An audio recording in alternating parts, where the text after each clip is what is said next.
Hi guys, Xulain here with another tutorial. Today is going to be on volumetric lighting. Volumetric lighting is a kind of fog that allows light to reflect off it, making the light able to actually create beams. Um, so we're going to start off with a volumetric spotlight. Okay, so you just need to make a basic spotlight in your scene, and then go onto the spotlight and then add a component and type in volumetric and add the volumetric light component. Now that's basically it, because with a volumetric spotlight the light is confined to this beam, so it's very easy. You don't really have to change too many settings, which becomes a lot different when you're using a directional light, because the directional light will flood the whole scene with the fog. So that's it for just the spotlight. If I hit play now, it should work.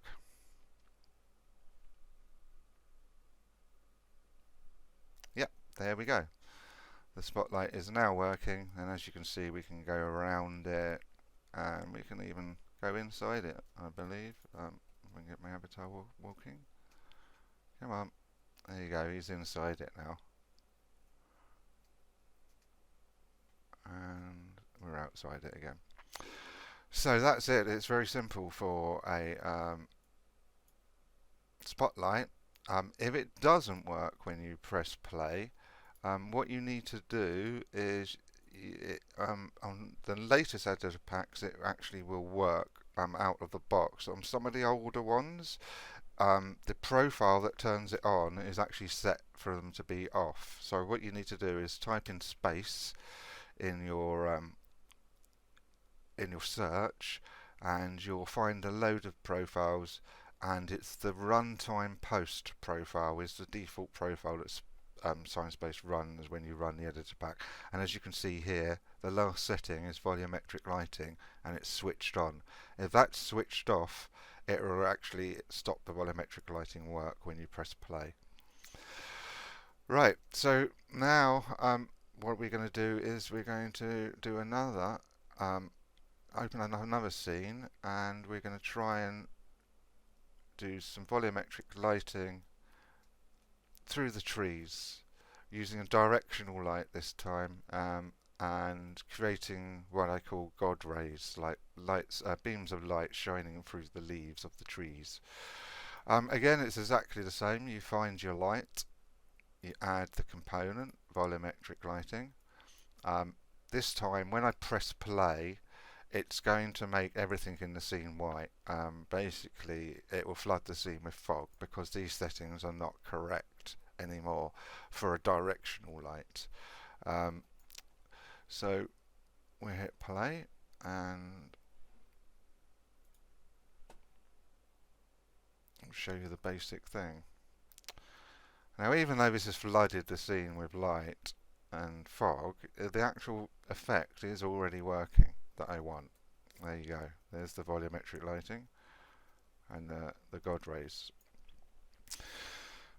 Right, so now we need to try and change some of these settings.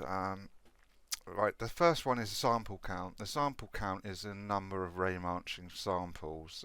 Basically, the higher you have this, the smoother the beams will look, the less noise you'll get, but it will use a lot more computer power. So you want to have this as low as you possibly can. Probably the default setting is quite good at 8 for these God rays. Scattering coef is the scattering coefficient, controls the amount of light that is reflected towards the camera, makes the effect stronger. So less of that, you don't get so much volumetric light. More, you get more. That was probably okay-ish.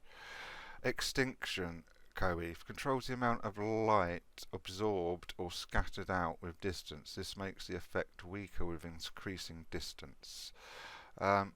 Probably not going to set it. Actually, yeah, probably have that quite high. As you can see, it's got a rid of all of the fog that was in the distance. It was actually cancelling out the skybox. Now, skybox extinction is a bit the same. It's basically your skybox at the moment is actually being sort of it's darkened because it's the volumetric lighting is still getting in the way, and you can adjust this setting and you'll bring your skybox back. There you go, and there we have it. I mean, that's the effect I was trying to achieve, where the light beams are shining through the trees and actually moving. I mean, you can play around with a lot more of these different settings. You can add noise to it, so you could actually kind of make a beam of light and get that sort of cloudy, dusty look that you see when you see a beam of light come through a window or something. And you can also adjust the height of the fog as well. So you could make it so it wasn't happening on the ground, or it only happened on the ground and not above the ground.